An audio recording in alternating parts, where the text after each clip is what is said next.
بیا ودرېږي کوم ټیم کې چې پارټي لاړه 9 مای نه پس نو څوک راوتلي نو او چیلنج کړی دی چې ته راشه ما سره کښېنه او ما سره پروګرام وکړه مخکې ډېرې مهمې خبرې سره په دغه پروګرام کې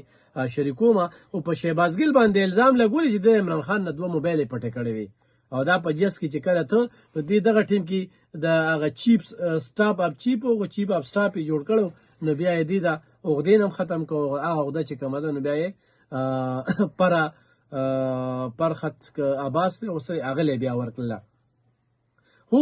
عمران خان د دې شهباز ګل ته دا ویلو چې ته دا ویلا کې مه کوه خو پارټي کې خو هغه ویلا کې څنګه پرېږدي په ویلا کو باندې هغه ډالرې ګټي هغه چې کوم دی نو دې وخت کې د مل نه بار ناست او چې بار ناست نو په مل پسې هم خبرې کوي اول ته کې خر کم ورغلا کوي او په خپله چې کوم دی بیا په احتجاجونو کې شریکېږي هم نه نو په دې باندې چې کوم دی نو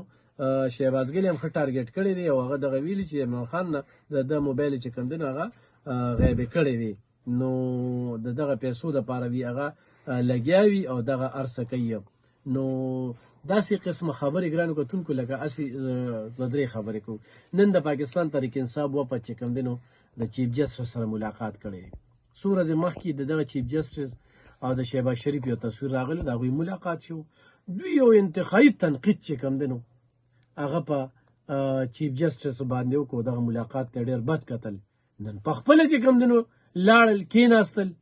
چیف جسټس سره او د هغې نه پس بیا پریس کانفرنس کوي او بیا وایي چېرې په ډېر خوشګوار موډ کې پریس کانفرنس وشو موږ ورته ووایو چېرې دغه کیسونه کم دي په دې باندې کار کول دي جعلي کیسونه شوي دي او بل لارې چاپې وخلي کېږي او داسې نورې یو شمېر خبرې چې کوم دی نو دا ورته موږ وکړلې ملاقات ښه څیز و دا نه چې موږ د ملاقات بد وایو ملاقات پکار دی خو هغه 26 ترمیم باندې چې ستاسو کومې چغې سورې دي چې دا موږ نه منو چېرته لاړه ما ته دا ووایې چې تاسو خو دا چیف جسټس مننه تاسو وایئ چې جسټس منصور علي شاه به راځي دا چې کوم دی دا پکې د کمې راغی بیا ته د هغه سره کښېنې آرمي چیف تاسو مننه بیا آرمي چیف ته تاسو خطونه لیږئ آرمي چیف سره تاسو مذاکرات کوئ تر دې وخت آرمي چیف سره دغه یو الیمین ګنډاپور چې کوم دی نو دا به ورسره ناسته کوله هغه هم بیا تاسو بدنام کړ نو تحریک انصاف کې دا چل دی دوی په دې مشرانو کې چې لاول به خلکه ښه بلیک میل کي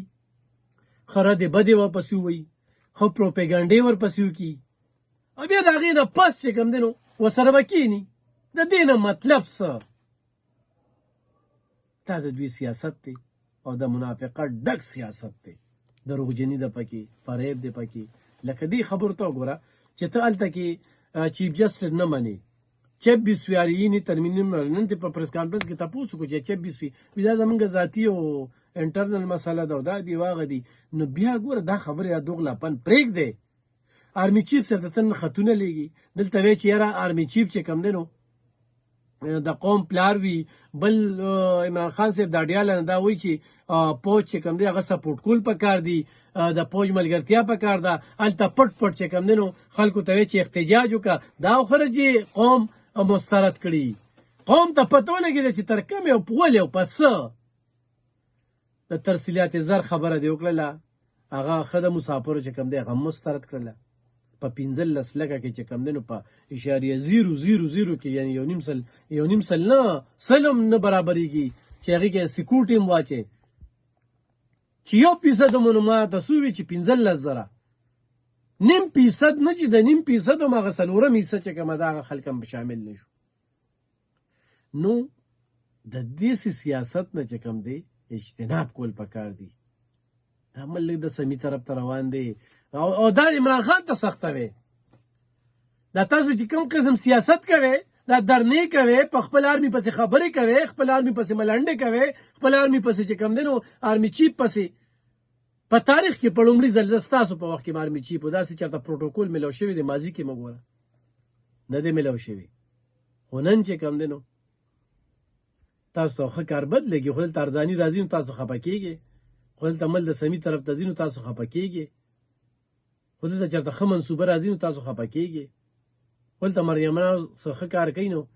تاسو خفه کېږئ چونکې هغه پنجاب دی هغه سند دی هغه ښه ټیک ټاک روان دی کوم ده چې به تاسو ډاکوان وي او دا لیبل یې هم پرې لګولي نن ورشه هغه ډاکوانو چې کوم دی نو صوبه د قرضونو نه ختموي او کوم چې د انصاف مالکانو چا د چې انصافیان وو هغه دا صوبه په قرضونو کې راوتړله وی ګنډله په دې قرضونو کې دا د دې صوبې خال دی بدخالي دلته روانه کړې ده نو ګران اورېدونکو دغه د دوی د سیاست صورتحال دی چې کله نه مني او چې کله مفاد راشي نو بیا مني کله و مطالبې داسې کېږدي چې دا د مطالبې به زمونږ خلکې کله د بیډروم یوه خبره وي او د ګیدرینګ چې کوم دی نو قوم ته چودرېږي نو بیا بل شانتې خبره کوي نو په خپل موقف باندې هغه د مدینې د ریاست دعوه کوونکي ولاړ نه دي انصافیان او ولاړ نه دي نو خبره چې کوم دی نو ټولې دغه راځي ګران اردوونکو دلته کې خو منصوبې شته دی نه یو بله دغه یې کړې ده ارباب نیاز سټیډیم دا پېښور کې زمونږ یو پیژنګلو د غټ